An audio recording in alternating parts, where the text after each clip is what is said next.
Baiklah, di sini kita akan membahas mengenai BPJS Ketenagakerjaan dan BPJS Kesehatan.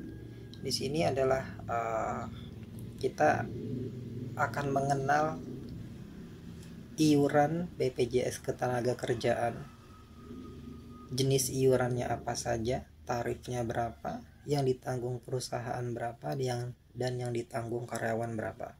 Nah, ini adalah iuran BPJS Ketenagakerjaan ini adalah ada kaitannya dengan berapa gaji kita, berapa besaran gaji kita yang kita terima setelah dikurangi oleh potongan BPJS Ketenagakerjaan, maksudnya baik ketenagakerjaan maupun kesehatan.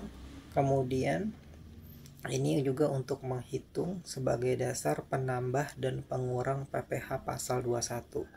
Jadi saya tidak membahas materinya secara detail, cuma saya hanya membahas jenis iurannya, tarifnya, yang ditanggung perusahaan berapa dan yang ditanggung karyawan berapa. Karena ini ada kaitannya dengan nanti pada saat kita menghitung gaji, kemudian menghitung PPh pasal 21. Nah, ini dia. Kita bahas dulu mengenal iuran BPJS Ketenagakerjaan. Jadi iuran BPJS Ketenagakerjaan ini ada 4 item. Yang pertama adalah jaminan pensiun atau JPN. Ini tarifnya adalah 3%. Nah, 2% ditanggung oleh perusahaan dan 1% ditanggung oleh karyawan. Nah, yang kedua ada jaminan hari tua atau JHT. Ini 5,7%. 3,7% ditanggung perusahaan dan 2% ditanggung karyawan. Nah, di sini ada jaminan kematian. Ini tarifnya 0,3%. Ini hanya ditanggung oleh perusahaan, yang dibayarkan perusahaan. Karyawan tidak ikut melakukan pembayaran atau pemotongan dari jaminan kematian atau JKM. Ini adalah jaminan kecelakaan kerja atau JKK. Ini ada 5 lapis. Yang pertama ini adalah sangat rendah, 0,24% ini adalah sangat rendah. Kemudian 0,54% ini rendah, 0,89% ini adalah sedang. Kemudian yang 1,27% ini tinggi, yang 1,74% ini sangat tinggi. Nah, ini tergantung dari jenis pekerjaan teman-teman, resikonya di lapangan. Nah, maka tarifnya akan berbeda saat teman-teman kerja di perkantoran dengan bekerja di luar kantor. Maka tarif ini akan disesuaikan oleh kebijakan perusahaan teman-teman mereview dari resiko dari kecelakaan kerjanya. Nah, seringnya kita gunakan adalah ini, yang 0,54 yang sering dipotong oleh perusahaan.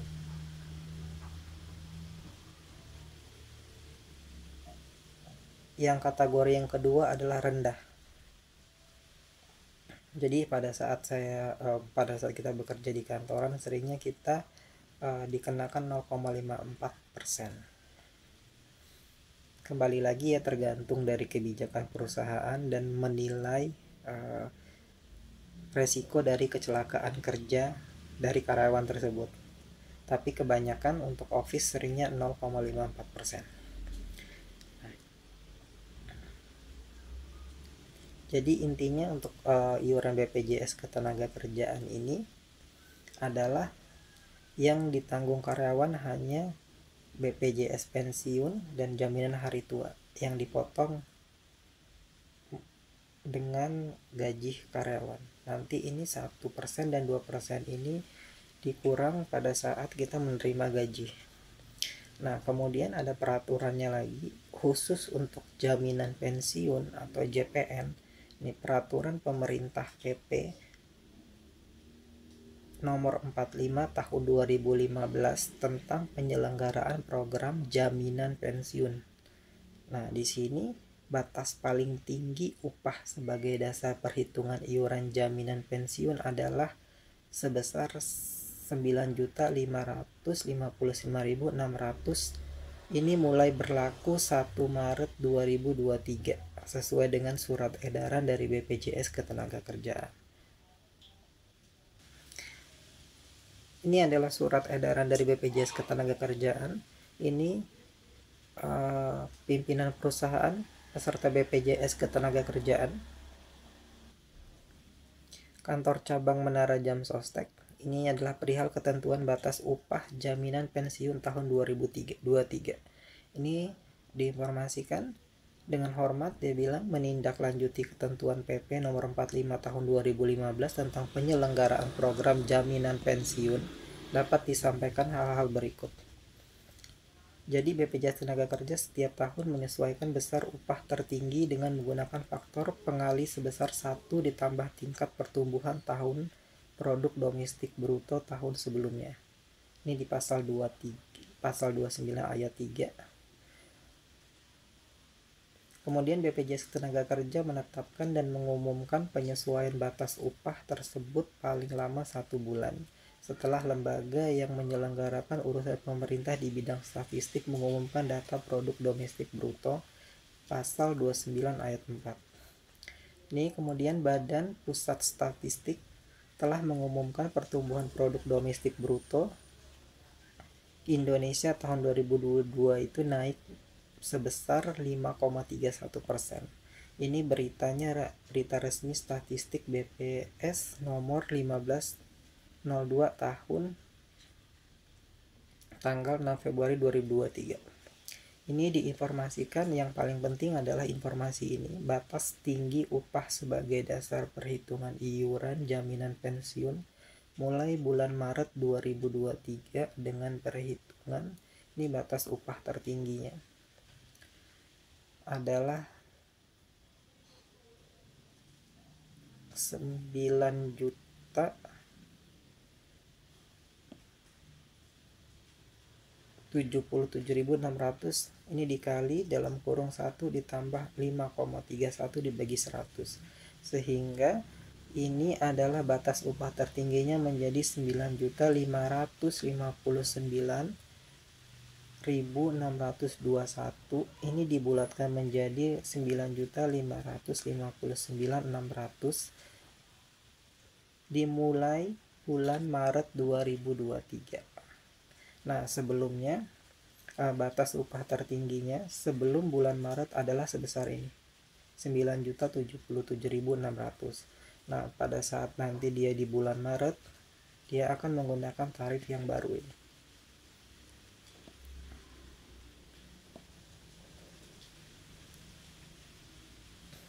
Nanti teman-teman misalkan contoh terima gaji di bulan Januari 2023. Nah, tarifnya masih menggunakan tarif lama 9.077.600.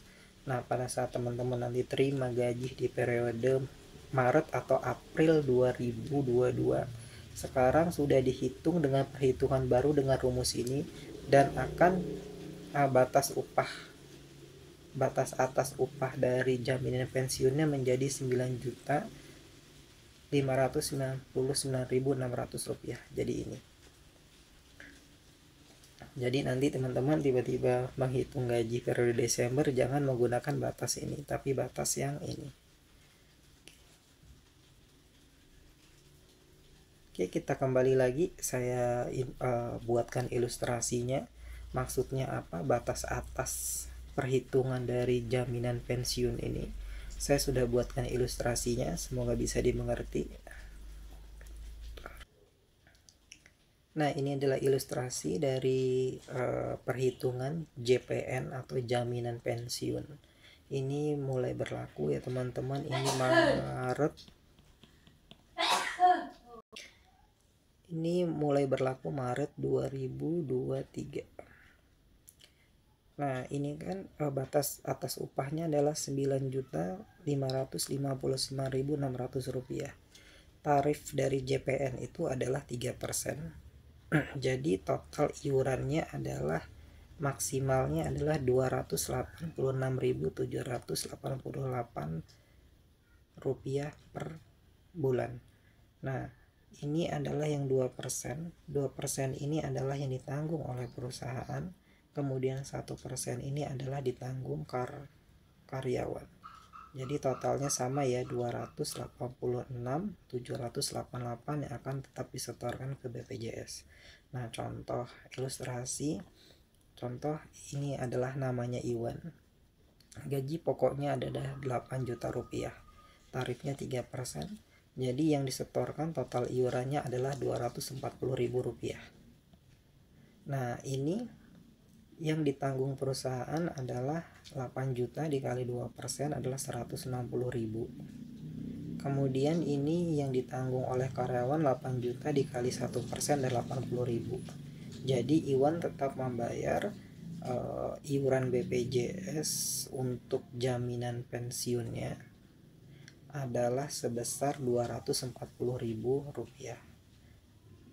Nah, karena gajinya Iwan ini masih di bawah batas atasnya BPJS, maka tarif yang digunakan adalah Iwan masih menyetorkan atau perusahaannya menyetorkan 240 ribu ini untuk jaminan pensiunnya.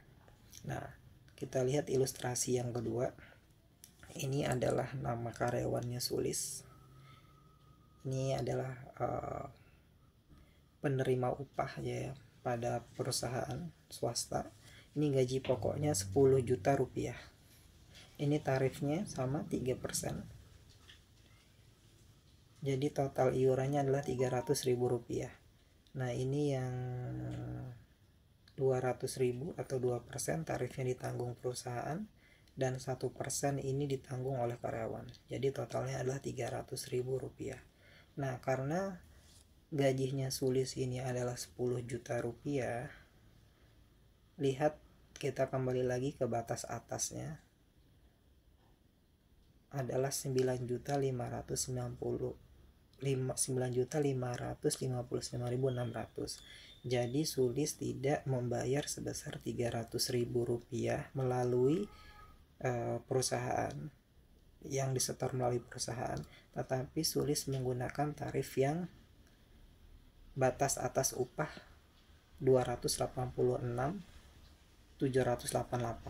Jadi nanti yang disetorkan perusahaan ke BPJS Ketenagakerjaan untuk jaminan pensiunnya Sulis adalah sebesar 286.788, karena Sulis gajinya sudah melebihi batas dari ketentuan jaminan pensiun yang ditetapkan oleh pemerintah, yaitu 9.559.600. Jadi intinya seperti ini. Kalau gajinya di bawah ini, nah teman-teman, contoh seperti Iwan dipotongnya tetap 240 ribu rupiah. Apabila gajinya melebihi dari 9.599.600, maka akan dipotong sebesar ini. Mau gajinya 9.900.900, apabila melebihi batas ini, maka yang disetorkan tetap ini.